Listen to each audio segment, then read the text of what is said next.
According to Bloomberg, 80% of all businesses fail in the first 18 months. Oh, by the way, I've heard that statistic is a myth. Either way, you can find article after article describing why new businesses fail. There's the 5 reasons that Forbes documents. There's the 7 reasons that Entrepreneur Magazine says. Oh, and they're different than the Forbes 5. There's the 4 undisputable reasons that Joe Blow claims. It's all over the place. So who's right? Is it when entrepreneurs are not really in touch with their customers through deep dialogue? Is it because an entrepreneur has no real differentiation? Is it if they fail to communicate their value proposition in clear, concise, and compelling fashion? What if the entrepreneur does all that so well that they start taking customers from their bigger competitors? I mean, like to the point where their competitors develop a strategy to squash them like a bug. Seriously, I've seen that too. There are so many different resources claiming so many different answers to why these businesses are failing. But there's one real serious reason that none of them seems to want to address. One real serious reason that, if addressed, can give us all at least a fighting chance if we decide we'd like to scratch the entrepreneurial itch we all seem to have. You see, way too many wantrepreneurs fail for the same reason, and nobody that we found wants to address it. That's what we're here to share with you today. The reason that we can completely control that will almost always overcome what we believe to be the biggest hole in the entrepreneurial boat. Hi, my name is Kyle Jetzel, and I want to thank you for taking a few minutes to allow us to share with you what we believe to be the most glaring yet rarely addressed reason why most entrepreneurs will never succeed and how to solve it for yourself. Here's what's interesting. It's not what you think or what you may have heard from any one of the 100 different business books. It's not dependent on years of education or business competency. And it's not even about the choice of business you decide to launch. But it is something that can be completely controlled by you and anyone else who wants to be a successful entrepreneur. And it is something that you can plug into today and start seeing a big change immediately. And the principles we'll be sharing with you are something that you'll instantly verify to be true. Unless you're just ignorant. So do I have your attention? I'm guessing we do. But I'm also guessing you're thinking this better be good because this dude is making pretty bold claims. Am I right? Frankly, I'm glad you're thinking that because that's what I'd be thinking. I'd be wondering what kind of secret, I'm doing finger quotes by the way, that I already read in 20 other business books that you were about to reposition on me, and then you'd call it your own. But that's not what we're about to do. We're about to share with you something that you've probably never heard because none of those success books want to address this real serious issue with most of us. We're hoping you're not a person having an entrepreneurial seizure because this is going to be painful. If you're that person, we're about to crush your dreams. But if you really want to get out there on your own, we're about to share with you why so many fail, and we're going to tell you how you can solve that issue starting today. Are you ready? Say it with me. Yes, Kyle. That's what I've been waiting for. Okay. Here you go. Most entrepreneurs fail because of, here it is, bad habits. Let me explain. You and I both know those that yap about entrepreneurial this and own my own business that, and if I just had this or could do that, I'd be making what I'm worth. They're also almost always the same ones that turn in the worst work, gripe and whine about what they're being paid, and never seem to raise their level of work, even if they do get a raise. They think that being an entrepreneur means not having someone tell me what to do and when. They think they'll have all kinds of free time and freedom to do whatever they want and when they want, and they'll make all the money, right? You know them. Yeah, I thought so. And if you don't know that type of person, well, I hate to break it to you, but you might be that person. These are those that are doomed to fail as entrepreneurs. On the other end of the spectrum, you've got these uber-passionate, hard-driving workaholics. They go to sleep thinking about their work. They wake up and spring out of bed and attack everything as if their lives depend on it. These are those that are the outliers, and they'll almost always eventually find their niche and have their success. Then, there's the rest of us. We're the regulars. We're the people that generally go to work and work reasonably hard at whatever we're doing. We put in a good day's work and we provide value to the marketplace. Like I said, we're the regulars. But we also have some habits that keep us from success as entrepreneurs. Maybe we sometimes slow down at 4:30 and ride out the rest of the day. Maybe we spend a bit too much time checking our Facebook or ESPN or Pinterest when our tasks for the day are done. We're the ones that, without a boss telling us when to show up and when to leave, we might get a little bit lazy. Now be honest with yourself here. Now you may have things that you do besides what you should probably be doing, but only you know what that really is. For us regulars to give ourselves the best possible chance at real serious entrepreneurial success, we've got to take real stock in who we are and our habits. Once we're honest about accepting that we've got some habits we need to fix, we can do something about it and make a real run at the entrepreneurial lifestyle and have great success. If, and that's a big if we can make some minor changes, the kind we're about to share with you right now. So let's talk about what we can do today that will lead us to being successful entrepreneurs. And it doesn't matter if you're self-employed or if you're working for someone else. You can apply these principles today and start immediately developing the kinds of habits that will give you a great chance at success. The answer? EELS. EELS. What? Let me explain. So EE stands for Eliminate Entertainment. L stands for Leverage. And the S stands for, well, you'll have to listen to the end to hear that. That's a good tease, huh? Let's talk about each of these principles in more detail. So the EE stands for Eliminate Entertainment. Here's what we hear all too often. I don't have enough time. There's not enough time in the day to get everything done. Have you ever said that to yourself? Yeah, me too. Eliminate Entertainment solves that problem almost immediately. Don't believe me? Do it for a week. 0 entertainment for a week and watch what happens. Anything that can be identified as entertainment is out. No TV, no radio, no surfing the internet, no nothing. Anything that can be considered entertainment, gone for 1 week. Chances are you're going to find yourself bored. Now, some of you, mostly wannabe entrepreneurs, wantrepreneurs is my guess, may be telling yourself, but I need to unwind. I need some downtime. Well, you may think that's true. Try it for 1 week and simply see how much time you can open up for other, more productive activities. Seriously, but don't just eliminate entertainment. Try this. Sit down and make a comprehensive list of things you do that are for your entertainment and then create if-then triggers for all those time-draining activities. That's right. Decide now what you'll do instead of trying to be entertained. Let me give you a few ideas. If you find you're waiting in your car for someone and are mindlessly listening to the radio, then put a book in your car. Turn the radio off so you can focus on your book. No, not a trashy novel. And maybe even take notes in the margins. I personally have a paperback copy of How to Win Friends and Influence People in the door panel of my car, just in case I get caught having to wait on someone. And almost every time I grab it, I find something I can use right away in my life. When you get home from work, and if you have a habit of plopping down in your lazy boy to watch some TV, boob tube, then hop up and look for your kids. Here's a novel idea. Play with them. Maybe we go help them with their homework or ask them to tell us about their day, or maybe help our spouse with dinner. Something, anything besides watching TV. You'll be shocked at how much productive stuff you can get done if you'll skip the mindless entertainment. You'll feel better, and you'll see that you have so much more time. Seriously, so much more time for all the stuff that matters in your life, whatever that may be.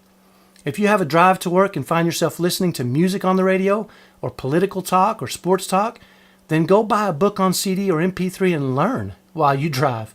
There are so many great ways to improve yourself. Hey, maybe you're listening to the radio version of this program while you drive. Look at you, already doing it. Seriously, there are business programs, personal improvement programs, how-to programs, almost anything you'd like to learn that can fill your head with so many ideas that you can use to be productive. It just amazes me. I once, through an audio program, learned about the good and bad, the ins and outs, and the pros and cons of partnering with others in a business while I was driving back and forth to work, before I decided to partner with a guy. Doing so allowed us both to set some real clear ground rules and better understand what each of us would and wouldn't do.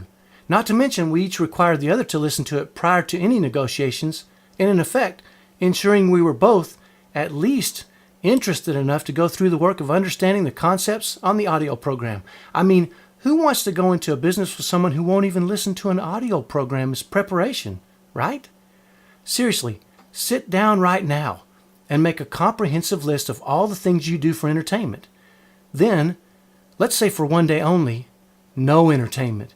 You'll be shocked at how much time we all have if we simply remove our own, mostly useless entertainment. Now, don't get me wrong. I'm not saying you shouldn't spend time with others doing fun things. I still go play basketball with friends once a week, but now I go with a different purpose than to entertain myself. Now I go to establish relationships, develop teamwork, get exercise, and strengthen the friendships I have with them. So let's imagine you'd like to go on a date with your spouse. There's no way you're not going to be entertained, right? I'm just suggesting you go for more than just the entertainment. Maybe you decide to make them feel extra special by simply asking questions and listening the whole time. I can tell you from experience, going with that kind of objective, it's powerful. And that's where the L in EELS comes into play. The most successful entrepreneurs I've ever met are inherently experts at understanding how to import the L in EELS in almost everything they do, almost all their activities, by simply asking themselves, what's the most productive objective I can have while I do this? How can I get the most out of this experience? How can I leverage this experience? That's the L in EELS, leverage. Successful entrepreneurs know that time is our most valuable commodity and understand how to leverage everything they do. They ask themselves, how can I get the most out of this? If you're going to do something, leverage your efforts and get the best results possible. I remember the first time I learned about this concept, the leverage concept, and it changed my world forever. It was when I was studying marketing, and I realized that if I wrote an advertisement for one of my clients that cost $100 to place, that $100 ad had the potential to generate $100 worth of business, or $1,000 worth of business, or maybe even $10,000 worth of business. The same $100 ad could produce entirely different results, from breaking even for my client all the way to possibly generating 10 times the investment. The cost of the ad stayed the same, but the money generated could go from a break even to 10 times the investment, just based on the results of the way the ad was received in the market. I determined right then and there to learn how to practice leverage in every way possible, and that requires thinking about how you can leverage opportunities. If we're going to do something, doesn't it make sense to get all we can out of the experience? I've watched, and successful entrepreneurs, they say yes. Recently, after sharing this leverage concept, I was talking to a fellow who had been on a trip to see one of his biggest clients and was telling me how fantastic the meetings had gone. Specifically, he mentioned 3 individuals with whom he worked that had impressed the heck out of him during their encounter.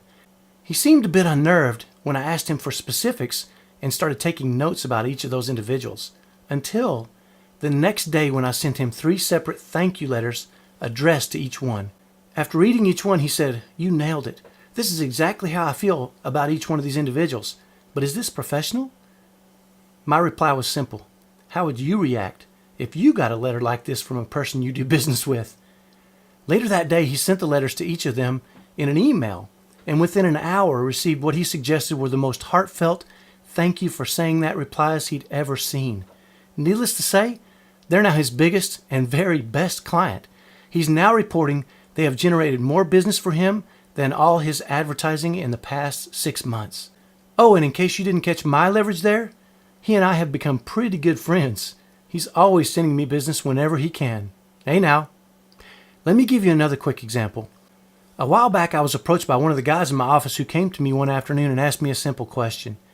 Can I leave a little early to go to a doctor's appointment with my wife? Then before I could answer sure, he said, I know I should have asked earlier, so if I can't, I understand. My wife already has a babysitter set up to watch the kids. So I asked the guy, by the way, who's a top-notch guy, do you really want to go? It seems you're already giving me a reason to say no. He then told me that he didn't really want to go, but was asked by his wife to see if it was possible. Because we had recently discussed leverage, he hatched a plan. Hey, he loves his wife and he wants her to feel that love. After a few minutes of discussion, he decided on the following. First, he would call his wife and explain that he probably wasn't going to be able to make it, so she should go ahead and get the babysitter for the kids. Then he would wait to leave until he could meet with her at the doctor's office. Then when he showed up, and she is pleasantly surprised, he can apologize as he hands her flowers for not being able to get to the kids earlier, but explain that he really wanted to be with her, so he was able to get things in place to get there as soon as possible. Finally, after the doctor's appointment, since they already have a babysitter, he can take her out to lunch and share some alone time. You can imagine what happened, right? His plan proved to his wife that she mattered and he loved her. He said she was amazed by his thoughtfulness and his wife has told the story to a bunch of her friends, reinforcing his love in her mind each time she tells it to another friend. Now that's leverage. He went from going home to watch the kids for his wife, worth, he claims, about 10 brownie points, all the way to an afternoon of proving his love, worth, he claims, thousands of brownie points, just because he took a few moments to think and realize if you're going to do something, leverage the opportunity to get the best possible return on your time investment. If you're going to go do something, get all you can for your efforts. Now, some of you may be saying, well, that sounds like manipulation. And to that, I would say, it sure would be if it was insincere. But in both cases, sincerity was present and both parties were big winners. But let's say you're employed by someone else now and looking for ways to apply these kinds of habits and leverage points currently. To that, I would say, how can you leverage your current employment? What can you do or learn, or what habits can you create now that will benefit you now and in the future? Let me give you a hint. Take mental ownership of what you're doing now. The question we should be asking ourselves is, what would I be doing if this were my business? Would I be trying to just get through the day, or would I be eliminating entertainment? If it were my business, would I leverage every minute of my day to think, learn, produce, grow, and perform so that I can get the very best results? I mean, if it were my business, that's what we can do right now. You see, now is the time for us to create ownership habits, the kind of habits we'll need to be successful entrepreneurs. We all can, right now, leverage what we're currently doing to develop the kinds of thought processes, mental toughness, and self-motivation that we'll need in the future. We're here now. Why not leverage our time by becoming, if even only mentally, true owners by taking ownership of our thoughts and actions over what we're currently doing? And here's the really cool part. We're getting paid as we develop necessary, successful entrepreneur habits. Oh, and guess what happens when you do that? That's right. You become almost irreplaceable. I've seen it. Like we mentioned earlier, we think most new businesses fail, not because they're doomed to fail or because they're bad ideas, but because most entrepreneurs start their ventures with bad habits and then have no one out there to hold them accountable or help them change those habits. One of the most extraordinary events I was ever able to watch was when I saw an important officer in a company get yelled at by his boss for something that was obviously not his fault, and everyone knew it. As his boss was yelling, he was nodding and listening intently. Then the boss left in a huff, and you could see he was thinking as everyone in the office watched to see what he was going to do. Obviously, he had reason to be angry at his boss for the unnecessary, horribly rude, and completely uncalled for berating. I expected him to be thinking something like, I'll show him, and then start the process of some sort of retaliation, or maybe say something like, can you believe that jerk? I didn't do anything wrong. But that's not what he did at all. After watching him think for a while, he surprised us all and something crazy happened. He broke the silence and tension by completely forgiving his boss. And he said to us in a calm manner, you know, obviously something is bothering him right now and he took it out on me. I wonder what I can do for him that will bring him back and maximize how happy he is with me and us here in the office. What? Then he engaged us in his leverage by saying, hey guys, help me think of what I and we can do to really make this office work great, so we'll be above reproach. Holy crap, can you imagine? We were stunned for a minute, and then we started brainstorming on what we could do to make sure we did our jobs in a way that was overperforming and above reproach. Holy moly. In the later conversations, I was able to learn he was an expert at applying the S in the EELS system. The S stands for serve. So I want you to think for a minute about what he had done, really. I mean, in my mind, he had a right to be upset. He had been berated in front of everyone. But later on, he told me, at that exact moment, he knew he had a big decision to make, and that decision could lead down many paths. He could get upset and angry and lash out in front of everyone, but he realized that would have probably led him to getting more frustrated and the staff learning to despise and get back at the boss because we all liked each other. And all that would have done was lower morale, lower all our performances as an obvious retaliation method, and probably end up hurting everyone in the long run. Then he said to me, what can I do to leverage this situation so I can get everything possible for myself and others in the office. What's best for all of us? So he decided that what was best for him and the staff was to put his ego aside and set an example of hard work and effort. The results are as you might expect. Morale and the relationships he had with us soared. We all dug in and worked harder for him and for ourselves. Our productivity went up. We continued to develop good habits, and it brought us closer as a team. He leveraged the situation so we could all thrive, and we learned a real lesson in service. Again, the S in EELS, serve. You see, once we eliminate entertainment and learn to leverage situations to get all we can out of our efforts, we really need to take the next step of learning to serve others, helping others get all they can. To the leverage question, how can I get the most out of this experience? How can I leverage all my opportunities? We've got to add these questions. What's the best thing to do for others? How can I maximize success and happiness for others? Sometimes it's simply a matter of attitude. A change in our attitudes alone and making it about others can make a huge difference in how others perceive us, and more importantly, how we perceive us. Let me give you a quick example. When my wife gets sick, she's a real wimp. My perception is that she uses her sickness to be as lazy as a human being can be. Seriously, it seems when she's sick, it seems she can't even sit up in bed or roll over or anything. Barely even talk. So my natural reaction is to say, come on, nobody can be that sick. So sick they can't do anything, even sit up in bed. I'm not buying it. But when I feel that way, my reaction to my wife, even if I say the right things, well, my deep down attitudes, they can't be hidden, and she somehow feels my disdain. Going through a sickness with her, with that attitude, gets me nothing more than discouraged and frustrated with her, and she with me. So if I'm going to have to do something, and in this case, I'm going to have to take care of my wife, why not serve her as well as I can? Why not take the attitude that I may as well leverage and serve her to the best of my ability and enjoy every minute of showing her how much I care through my actions? Let me just say, the payoff for this attitude is huge. The sicker she gets now, the more kindness and service I get to show her, and the more cared for she feels. And the biggest reward is not what I get in return from my wife, and believe me, it's a lot, but it's the feeling I get as I know she feels the love I have for her. Of course, that's my wife, not a business associate. So how can we serve our business associates, or dare I say, serve our bosses? Well, it's not that far of a stretch. Remember the question, what's the best thing to do for others? How can I maximize the results I get for them? Think about that for a minute. Can you imagine how you'd react if you felt served by someone you do business with? Remember my business associate that I wrote the thank you letters for? He didn't ask for those letters, right? Well, we're no longer just business associates. We're friends. Real, good friends. Remember the officer that the boss yelled at? Remember what he did? Yep, he put his own interests aside and did what was best for all of us. He served all of us.